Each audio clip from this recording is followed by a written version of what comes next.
Hi, everyone. This is Alessandra Torre with First Draft Friday, brought to you by Authors AI.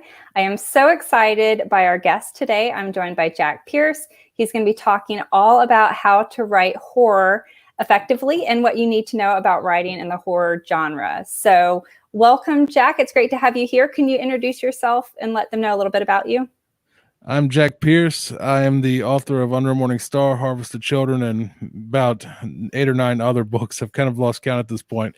Most of them went to #1, and I do a show called Terror Tracks where I more or less teach you how to write novels the way I do, at least, and even not even just horror, but all sorts of genres because I've mixed with many. But anyway, that, and I also release a new chapter from my audiobooks on there every week. Plus, you can hear me review from an author standpoint and a horror fan standpoint.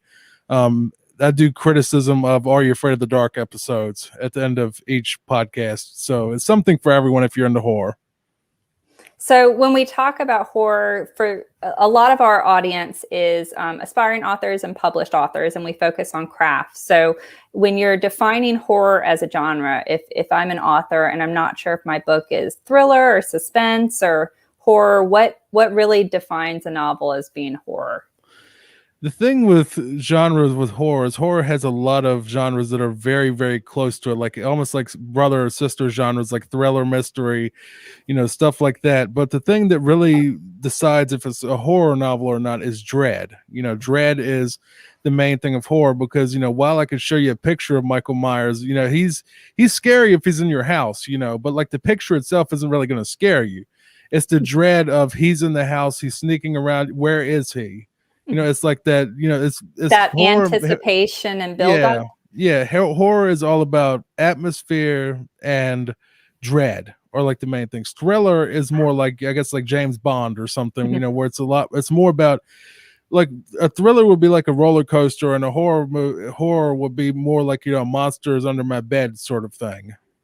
So how do you build that dread? Is the tension level almost constant in a horror book, I guess? Not in mine necessarily. Mhm. I like to almost mix genres anyway, because most of my stuff is a mix between horror and thriller. Because I mean, if you have a novel, it can't be all scary the entire time. But I think if you want like the best example of horror perfected is Silent Hill. The first game, the first 2 games, that storytelling, from a visual standpoint, from a writing standpoint, if they put it into a novel, it'd probably sell better than Stephen King. It's that good because they get it. They So really. Silent Hill is a movie? I'm Yeah, sorry, I'm it not was a familiar. movie. It was a video game, and then it turned into a movie later. But Okay. I know most video game movies are terrible, but Silent Hill is a masterpiece. Like, the Okay. movie is incredible, and I'm like a massive fan. I would pick it apart if there was something wrong with it. That movie is just perfect. Okay, perfect. So Silent Hill, that'll have to be on my to-do list. And it's two movies, or it's just one? Well, it's 2 movies. You just ignored Okay. the second one because that one was awful. Okay. All right. So you said so a lot of horror is a mix because you can't be dreading something constantly. Is it like the reader needs a break? Yeah, I think it's the reader needs a break, and you need sort of some relief to it. That's sort of like, if it was all dread and all horror the entire time, every slasher movie would just be like, 90 minutes of Jason killing people. I mean, you need that lightness to, kind of make you at ease so they can grab you again and make you dread again, sort of. It's, after a while your mind would get exhausted if it was 500 pages of just scary the entire time. And does a lot of horror fiction use comedy to do that, or a lot of slasher movies? There's like funny moments, and I didn't know if that was also present in horror fiction. I add a little bit of lightness to a lot of my books, even though there's very, very dark moments. Every so often you will hear some type of line, sort of like I'm a big fan of the Bond series, the James Bond series, so I mixed a bit of that in Under a Morning Star, the adventure, and the wisecracks and all that. There's a few lines in the book that even during intense scenes actually still make me laugh when I think about them. Just stuff that I was laughing when I wrote it, and I still laugh at it when I see the stupid jokes now. But I don't think you shouldn't turn it into like a Jim Carrey movie or something, but Right. like you need some type of lightness because, as I said, if it was all kills, it would be boring.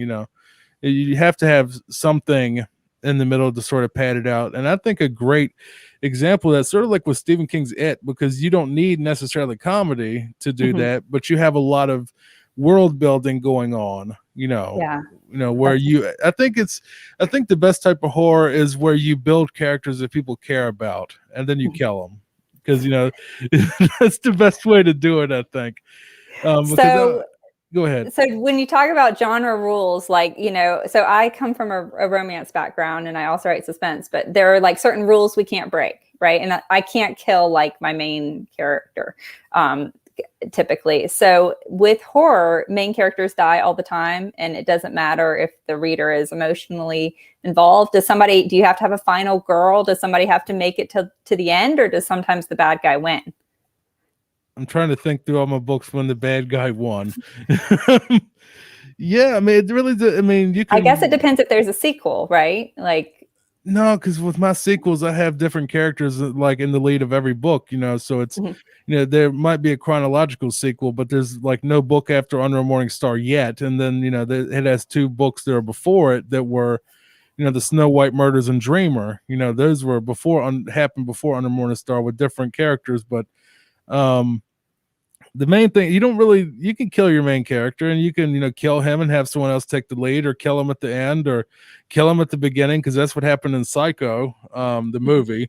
With what's her name, Janet Leigh got stabbed in the shower in Psycho. And a funny thing is, because it's horror, the reason it's so timeless is because it's almost like there's a horror family when you really think about it, because Janet Leigh was actually the mother of Jamie Lee Curtis, who was the one was Laurie Strode in Halloween, which mhm. so Psycho started slashers, Halloween perfected them, and then no telling if Janet Leigh has a kid or not. But Jamie Lee Curtis probably has plenty of kids. I don't know if any of them are going to be stalked by a masked guy, but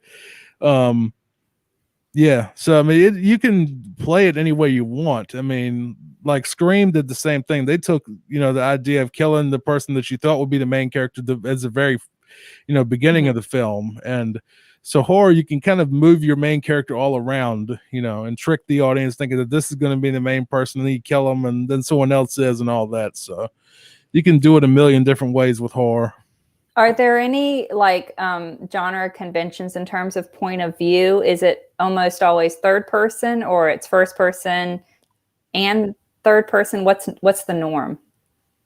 I don't know exactly what the norm would be, but Mhm, I personally do everything in first person, because I feel like it's a lot more immersive. It's a lot easier for me to tell you a story than try to, read to you a script. I always mhm, felt like that's a lot more immersive, because, if I'm telling you the story, it's like, you're sucked in. But when I hear such and such said, and then such and such thought this and blah, blah, blah, I just feel like that kind of, it detaches you a little bit. Yeah. it detaches me, but also the fact that that's not realistic in real life when you're telling a story, because I don't know what you're thinking right now. Mhm. No one can read minds, so it felt weird to read, to write third person.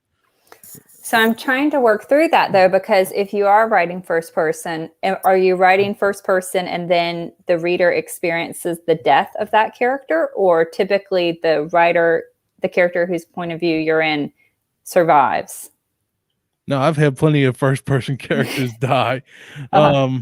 usually at the end of the book, so I don't have Okay. to create someone else. But I don't think I don't have many good endings to any of my books, really. I mean, all of them almost end badly, or not optimally for the main character one way or another. Not necessarily killed, but something usually bad happens.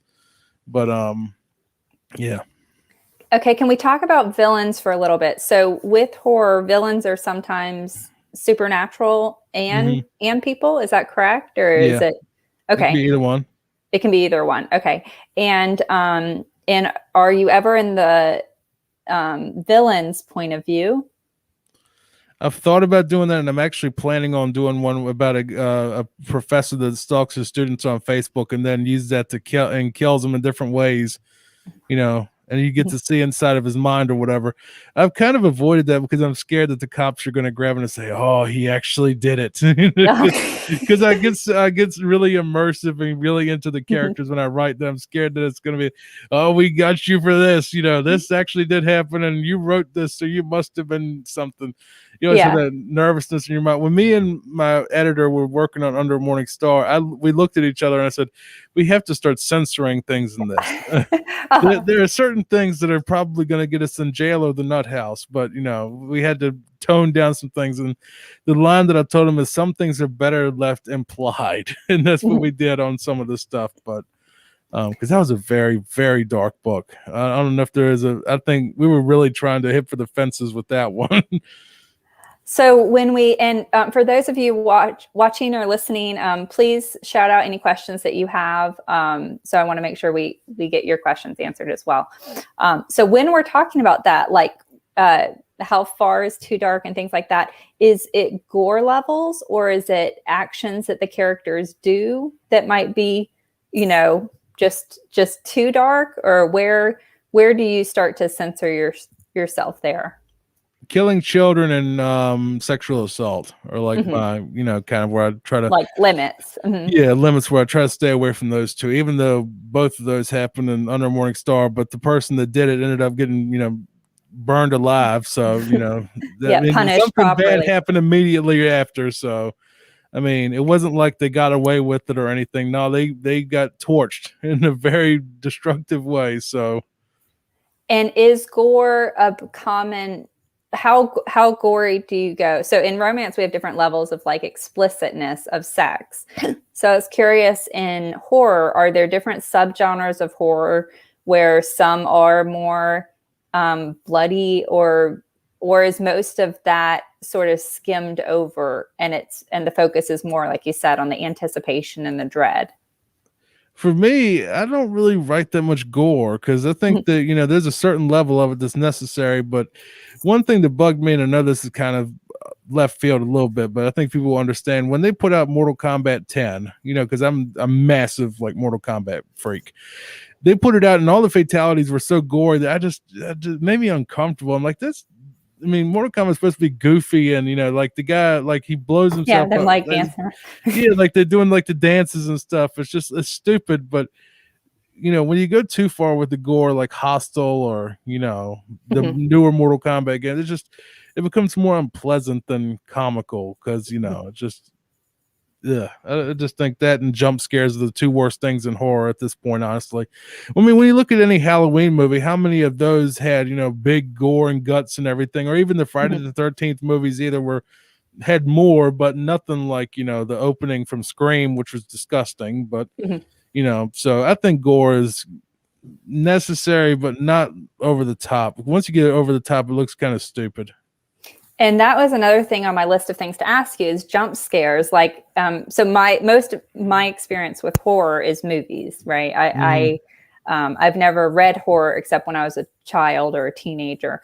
And so I was curious if jump scares happen in fiction as well, or if you kind of lose the impact of that if it kind of comes all at once. I think it loses the impact because I think the jump scares are the worst things that happen to horror movies since they started. That is just the worst convention. If there's one thing I could erase from horror, it would be jump scares. That is just so, because it gives you a level of dread, but you're not scared of the monster. You're not scared of the situation. You're scared that something's going to go kaboom, and then that's all it is. That's not scary. That's, startling and, annoying to me, real horror would be sort of like Halloween. Like Halloween is terrifying because you have a guy that's in a mask that could exist that is sneaking in your house, and he, you don't know where he is, and he's about to stab you.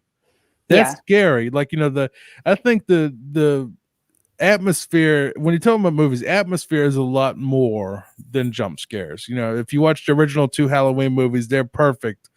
When it comes to the lighting, to like the music in the background, when you watch that Laurie Strode chase, the first one from Halloween 1, you can look it up on YouTube. It is just a masterpiece of how to shoot a horror scene. Because even me, knowing that Laurie has, been killed only once in the series, it is terrifying just watching this girl realistically run through this house as this guy's coming after her with a knife. So how do you add that? Like in movies, they do it with the lighting and you have the music, but when you're writing a scene, how do you introduce those? Do you do it the same way? I mean, do you describe how fast is the pacing? if it's, are you using a lot of detail when the killer is, following? How do you bring that kind of dread, for lack of better, to the page? I've never actually had a slasher book, and I don't think they work either. I don't think that it's as the closest I've ever gotten, I guess, was the Snow White murders, but that was more like Law and Order meets Silent Hill. I mean, it was a lot more on the cop side of things, and bad stuff. Actually, you were talking about gore. There was gore in the Snow White murders. There's one murder that was pretty over the top, but the rest of them were pretty tame. I think that.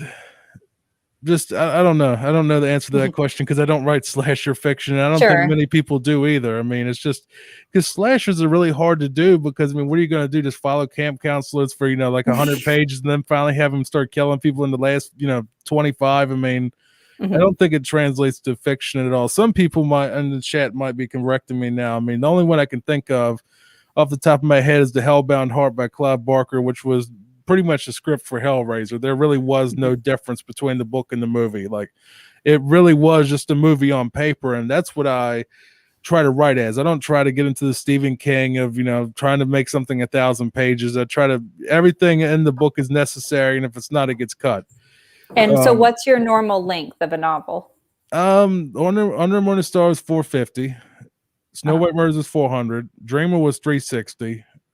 Okay. So for novels, around 350 to 450 usually. But I mean, it's pages. Not. Yeah, I don't. I do not dawdle at all in my writing. So is that like 75,000 words? Do you know the word count? Yeah, about 72 to 75. All right. We did have a question from Darinda. I hope I pronounced your name correctly. They said, where would one start when reading your books? Do you have a favorite novel that you've written? It depends on what exactly they're looking for, but if you go to terrortracks.com/shop, which, they have a link to all my books where it's at the top, says buy my books, and you can read everything in Kindle Unlimited now, actually. So just pick and choose if you have that service. I honestly think Under a Morning Star is my favorite one because it was the first one. But I think objectively the best commercially would have to be the Snow White Murders. I think that's the one that was written the most linear in a way where, it was the easiest to follow, but also, had plenty of depth and, great characters and everything. Dreamer is my art house favorite. If you're not into horror, Dreamer is the one you have to read. But if you're into horror, Snow White Murders is probably about as good as you're going to get. Fantastic.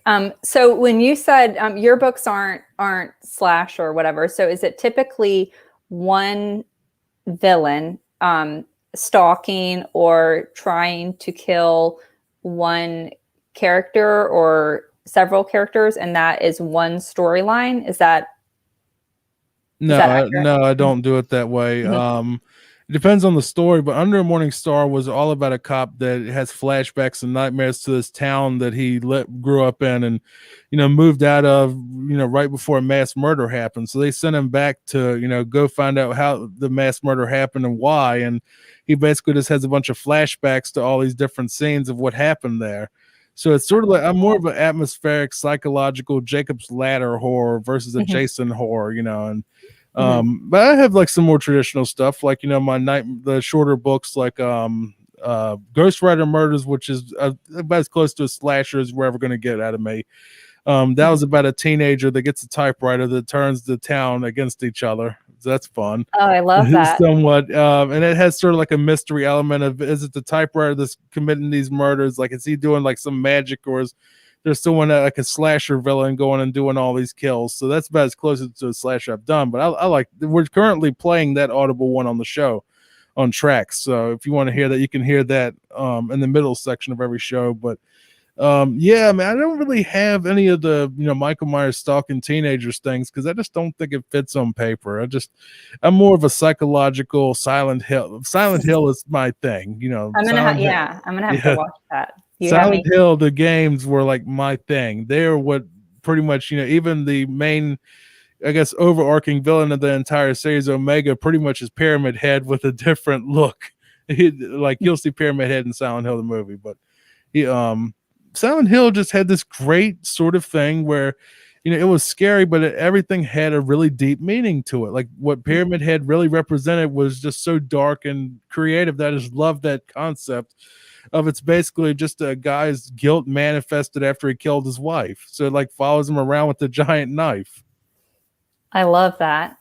I love that. Guthrie said, I've heard that horror fiction doesn't do well as a series, yet horror film series do very well. Any idea why that is? I don't really know because I've actually had most of my books go to number one, so I don't know what that means. I mean, but were they series or were they standalones? They were all standalones that were in the same universe and same chronology, but as a series, no, he's probably right because with horror movies, it's kind of the audience already knows what they're going to see. They're going to see Michael Myers stabbing people. So I mean, there's only so many ways you can really make the same movie over and over. So like I don't think that works for books really. Like I don't think there could ever be like a Stephen King's It 2 or Salem's Lot 2 or any of that stuff in book form at least. And just I think with horror we try to wrap up the story and be done with it at the end. So the villain is killed and that's it, the end. I love that. And Mila had a kind of a similar question. How do you feel about serial horror books? So by serial are you referring to shorter, shorter, or is she talking about a series? Do you know? I think serial, what she means is probably, like an anthology would be like what I do, and for the most part, where everything takes place in the same world, but it's different stories and different angles. And a serial would be like Bond, I guess, because it's like you have the character that goes on various adventures. So like an actual series would be a serial, but you could also think of the original Batman cartoon as serials, where it's like every book would maybe end with like a cliffhanger or something is what they mean. So what was the question again?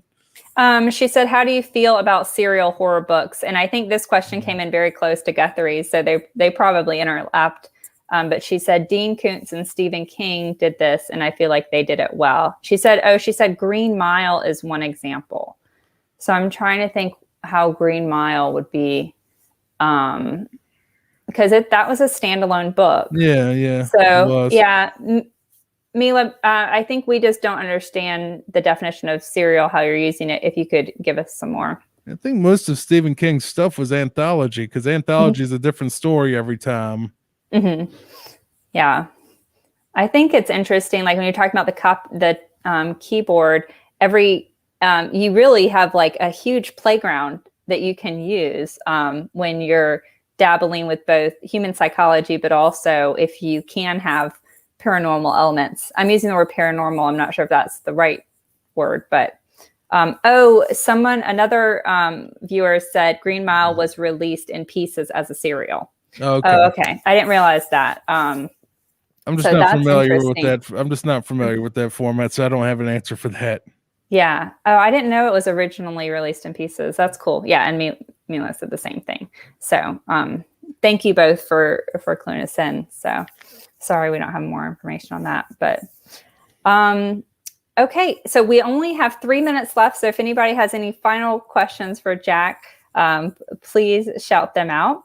But do you have any do's and don'ts for horror? If you're writing a horror novel, are there mistakes that you see or things that you see fall flat? You talked about a couple of them, like jump scares, don't work well, and slasher doesn't typically translate well. But are there any other rookie mistakes that somebody might make when they're writing their first horror book that you see in books that you read? Lack of subtlety would be a good one. Horror needs to be subtle. It needs to be, you don't have big scary monster jumps out and eats the person. That's not scary. That's, silly. But horror is all about the build, the dread, the actual, the lead up to the, the thing. Because, seeing someone get, their head cut off it's scary, I guess, but it's like not as scary as all the stuff that comes up to it, where it's like you watching this guy chase this person down, and you don't know. It's more about what you don't show versus what you do show. It's a lot better to keep things unknown, and make people wonder. But yeah, that's really what it is. I think the biggest thing that you can really tell a writer of any genre, though, is make me care. That is the main thing, is don't dawdle with every detail. I don't care about this person's backstory. If they're about to get their, throat slashed or something, I don't care. Just we don't need to do the Stephen King thing. And I've brought this up many times. I'll summarize it very quickly. Stephen King, right before Stan Uris gets killed in It, did this thing where like his wife was watching Wheel of Fortune, and then we go on a 75-page diatribe about absolutely nothing and then we find, oh yeah, by the way, he slit his wrist. Next scene, like there's no drama or anything to Stan dying. Like, wife sees him, she screams, that's it. But why did we have that 75-page of nothing before that? Don't do that. Don't do that. Get on with it. That's the make me care and get on with it. Those are the two tips I have. The two tips. I love that. And that kind of played in well to James Ryan, who's joining us from Facebook. He said, oftentimes horror is when what we are comfortable with is threatened. How soon into a work do you feel that threat should take place? How much buildup do you usually give before that moment? Immediately. Okay, so right at the beginning of the book, you introduce the threat? Yeah, immediately. Soon, first sentence. And then how do you show that threat is affecting what they care about? You then feed in more of the backstory or the life or how that threat will affect that individual? I think the best version is one that I was actually working on. I can't remember what it was called. It was a sequel or something to the Snow White murders, where like the very first line in the book is "what a mess," and then like you pull back. You're like, all right, there's something there. So then I went into sort of like the backstory of they're at this house and this murder was just committed and on and on. This is who they were. We knew these people. They were part of this.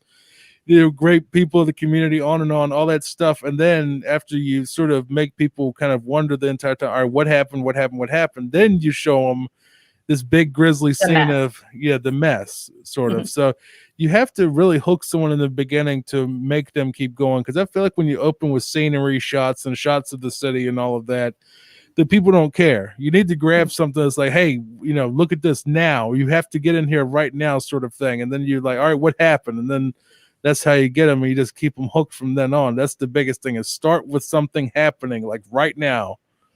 And then build it up. Okay, I love that. And we are right at time. I do have a final question from Bibliographer. They said, Jack, do you have any exercises to share that would hone the horror buildup? No. Just zoom in and pull back. That's my main thing, is when you open a book, zoom in really close to see something happen, and you just you need to make people question why. What is happening and why is it happening. I think one thing I will give people, just one little last tip before we go, is the best way to end a chapter is the way that you do in any sort of movie or whatever, is you leave every chapter as a cliffhanger, and every chapter after there's a sequel answering that question at the end of that chapter. Okay, so when you cliffhanger, you go to the next chapter and you're still in that scene. You don't go to a different area. Usually I go to a different scene. Each chapter is sort of its own scene. All right, and then it answers it. So they're not left hanging more than a chapter, is that right? No, you'll it's resolve just that cliffhanger. you always resolve it in each next chapter. The main things make me care and make me wonder are like the two main things that you want to do with books if you want someone to finish one. So, and do you have one last question? I know we're over time, but do you have any horror authors to recommend that you really respect their work, or if someone's wanting to dive in and see examples of great writing, are there any horror authors that you recommend? This answer shocks everyone, but Michael Crichton is the best horror novelist of all time. Okay, I love Stephen that. King, I used to devour his books. Yeah. Jurassic Park is my favorite horror novel of all time, and no one can convince me that that's not a horror novel. I love that. So I love Jurassic Park. So that's great to know. So what makes it horror? The dread and just the way he wrote it, where it was a lot. It wasn't like the movie where it was almost like a theme park. I mean, it literally felt like they had stumbled onto something. Everything went haywire, and I just love that sort of, if you read the T-Rex scene, it is so much more intense than the movie, like ridiculously more intense and terrifying than the movie was. we're going to have to, I'm going to send Marlo is our artificial intelligence for anyone watching, and she reads novels and gives feedback on them. I'm going to have her read Jurassic Park because I'm really curious to see how that plot and pacing branches out. And now I'm going to have to reread that. So I haven't read it since I was like 13. So I need to read it again. But thank you so much, Jack, for joining us and chatting all about horror. If anyone's interested in listening to your podcast, is that correct? It's a podcast? Yes. Visit terrortracks.com/listen. And he said it earlier, but his books are all available at terrortracks.com/shop. So please check them out. And thank you for joining us. And if you're interested in learning more about Marlo, our artificial intelligence who loves fiction, check out authors.ai, and you can try her out for free on your manuscript. So thank you all for joining us. If you are listening or watching, please like or subscribe to our channel, and we will see you guys in 2 weeks with another First Draft Friday. Bye, guys.